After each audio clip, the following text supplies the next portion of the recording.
It's day 4, y'all. Day 4 of science. Let's get it. We're still talking about topographic maps. This time, we're going to read and answer some questions. Just like last time, we have 2 multiple choice and then 2 written questions. We're thinking about contour lines around a river, contour lines close together. How can Jenny use it to plan her hike? And can the map tell her how difficult it is going to be to climb? So we're going to think about what we already know about topographic maps, and we're going to mix it with this little extra information that we have here and see if we can answer some questions. So here we go. Jenny is hiking with her family. She sees mountains on their topographic map. There are many contour lines close together around the mountains. She also sees a river. There are no contour lines near the river. Interesting. Okay. So there are no contour lines around the river because the ground is what? What are we going to think about here? Contour lines, remember, show height. And a river, around the river, what are we thinking? Is it flat, deep, steep, or low? So if we're thinking about the ground, okay, we are not going to have a deep ground. Steep would mean that there are lots of contour lines close together, so we know it's not steep. So now we're thinking, is the ground flat or is the ground low? So let's think about that. The lines are going to tell us if they're really close together, it's steep. If they're far apart, it's kind of a gentle slope, just a little bit, gets high slowly. So how do we know if it's flat or low? Well, can there be land that's flat but also high up? What about a plateau? If this is the ground and then, now we have this plateau. A plateau is land that comes up like that and then it kind of gets flat. This is flat, but it's also high, okay? So are we talking about this river being flat? I mean, the ground around the river being flat? Or are we talking about it being low down here where maybe then the water starts? It should be low. That was kind of a tricky one. You had to really kind of think about that one. Let us know in the comments if you have some questions.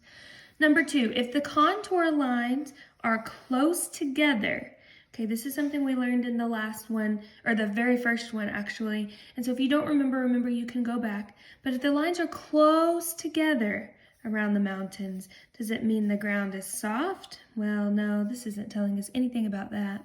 Flat, steep, or rocky? It's not telling us if it's rocky. So again, is it flat or steep?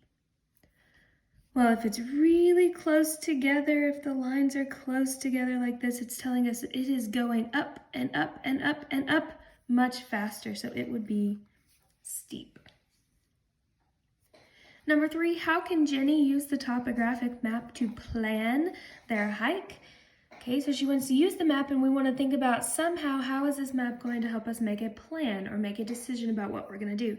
Now, if I were Jenny and I wanted a challenge, then I would use the topographic map to plan my hike by choosing areas that are steeper, where the lines are closer together.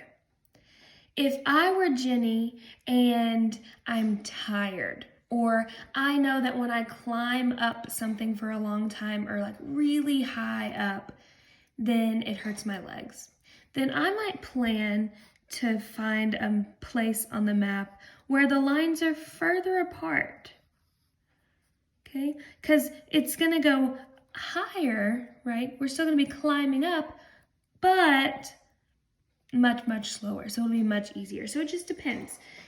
If Jenny wants a challenge, she'll find contour lines that are close together so she knows it's steep. if she wants to take it easy, she's going to find contour lines that are further apart, so it's more a gradual slope. So I'm going to pretend I'm Jenny. If Jenny wants a challenge,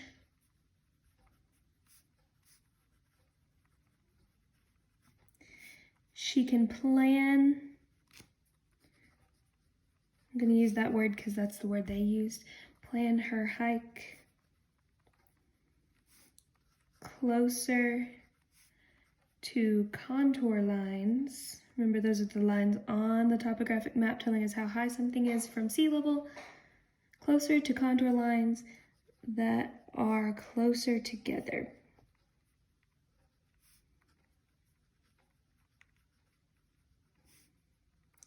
And I'm going to just go ahead and put which indicate or which show or tell the land is steeper. Okay, you could write the other direction if you wanted. She can plan their hike so that it is nice and easy and they don't have to climb up any tall mountains. And number 4, can the map tell Jenny how difficult a hill would be to climb? Explain your answer. So if we're thinking about this, well, we've already talked about it several times. Can the map tell her how difficult it will be to climb? Does the map say, this is a hard mountain to climb? This is an easy mountain to climb? No, okay, it's not going to have those words written on it. But you can infer or you can think about it and make a decision based on the information that if the lines are closer together and it's more steep, that it will be more difficult to climb. So can the map tell Jenny how difficult it would be?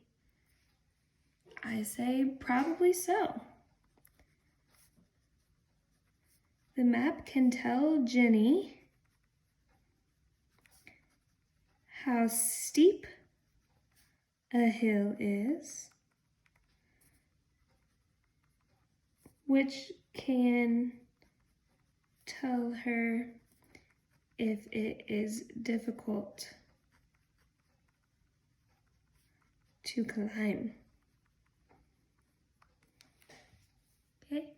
Now, obviously, these maps are not going to tell you exactly what the hill is like. Some hills might have rocks, some hills might have a lot of sand, some hills might just be dirt, some hills might have a whole bunch of trees, and all of those things can affect how difficult it is to climb. But this topographic map can tell Jenny a general idea about how difficult it is to climb. All right. Let us know what you think. Let us know if you disagree. If you want to talk about something, we are here for you.